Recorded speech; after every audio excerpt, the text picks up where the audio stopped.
Hi friends, December 20న 4 సినిమాలు వచ్చాయండి. Vidudala part 2, UI the movie, Mufasa, Bachhalamalli. ఈ 4 సినిమాల్లో ఏ సినిమా బాగున్నదో క్లారిటీగా మాట్లాడదాం భయ్య. నెంబర్ 1 విడుదల పార్ట్ 2కి వెళ్ళండి. స్లోగా ఉంటది ఫస్ట్ హాఫ్, సెకండ్ హాఫ్ అయితే బేభత్సంగా ఉంటది.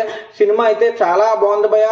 వెట్రిమారన్ గారు మళ్ళీ ద గ్రేట్ డైరెక్టర్ అని ప్రూవ్ చేసుకున్నారు. సెకండ్ అయితే యుఐ మూవీకి వెళ్ళండి. ఉపేంద్ర గారు డైరెక్షన్ లో మంచి సినిమా భయ్య. 100లో 50 మందికి అర్థం అవుతుంది, 50 మందికి అర్థం అవ్వదు. నిజంగా ప్రేక్షకుల్ని ఎర్రిహూపుల్ని చేశాడు భయ్య సినిమాతో. థర్డ్ సినిమా వచ్చి ముఫాసా మూవీకి వెళ్ళండి. మన మహేష్ బాబు గారు వాయిస్ అయితే చాలా బాగుంది భయ్య. పన్నారు తిన్నట్టుంది, సింహమే మాట్లాడుతుందిరా అన్న ఫీలింగ్ అయితే వస్తుంది. ఫోర్త్ మూవీ బచ్చలమల్లికి వెళ్ళండి. మన అల్లరి నరేష్ గారు పర్ఫార్మెన్స్ అయితే బేబచ్చం.